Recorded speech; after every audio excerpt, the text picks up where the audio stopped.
entendre le professeur Louis Salamolins, on peut bien se demander si les lumières brillaient pour tous. Sous les lumières, les noirs étaient-ils trop nègres?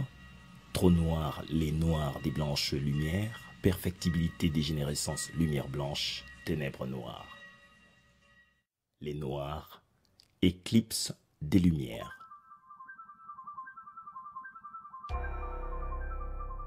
Lorsque les Lumières disent « les hommes naissent libres et égaux en droit », ils sont loin d'envisager que partout où nous, maintenant, nous voyons de l'humanité, ils aient vu de l'humanité. Les hommes des Lumières se hiérarchisent. Les hommes des Lumières constituent une pyramide au sommet de laquelle il y a l'étalon de la raison, de la beauté et de la bonté, le blanc.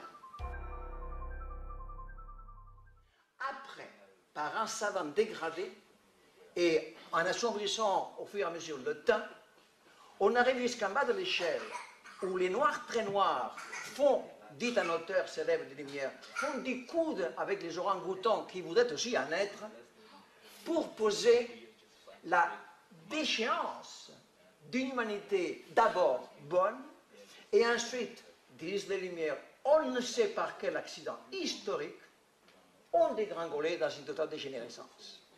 L'un des mots clés de la philosophie des Lumières, c'est le mot de la perfectibilité.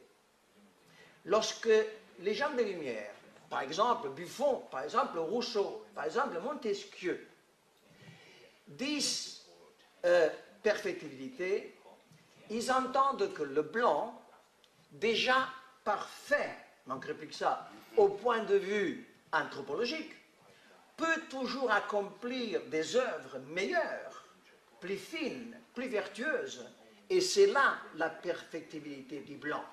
Le blanc, déjà parfait dans sa chair, peut faire chaque jour des actes moraux, et c'est cette moralisation du blanc qui est la perfectibilité du blanc. Mais lorsque le même langage concerne les peaux rouges, ou lorsque le même langage concerne les Africains, nous ne sommes plus du tout dans cette perfectibilité morale. Nous sommes bel et bien dans une perfectibilité physique.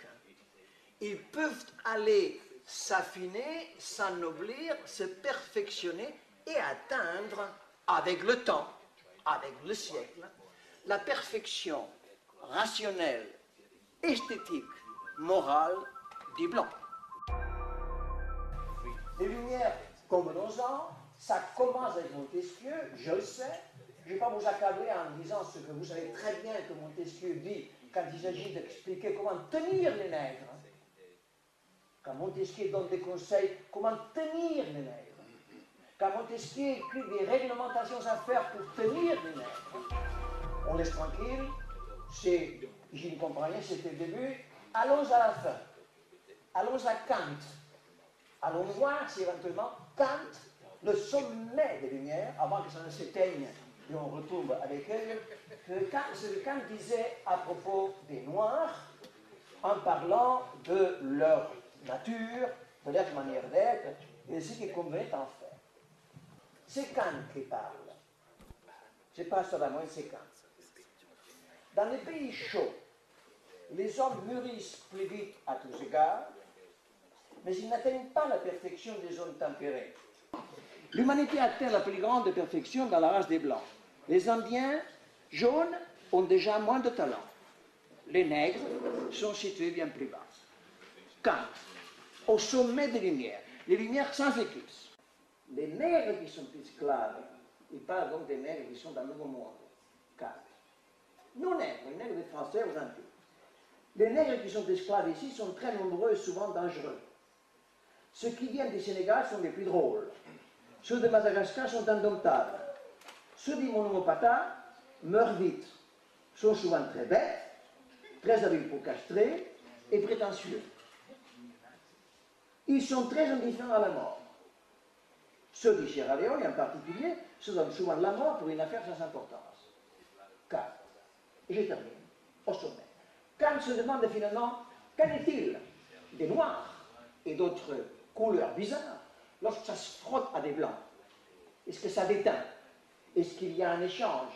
Est-ce qu'il y a un transfert culturel?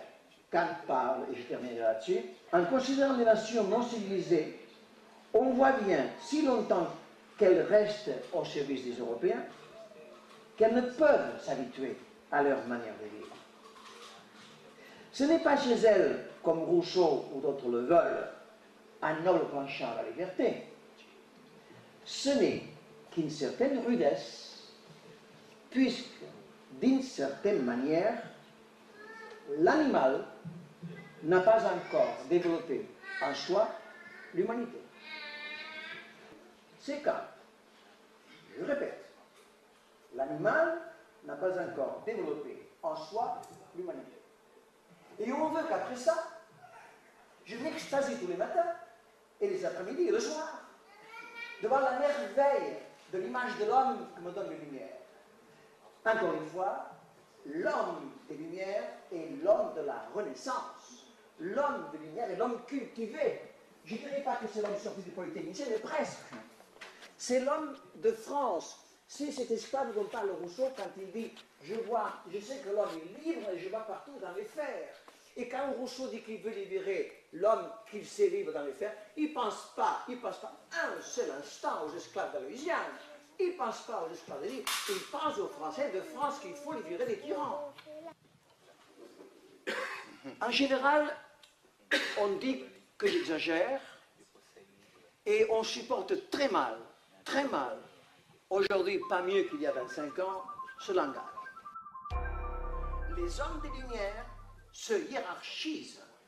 Les hommes des Lumières constituent une pyramide au sommet de laquelle il y a l'étalon de la raison, de la beauté et de la bonté, le blanc.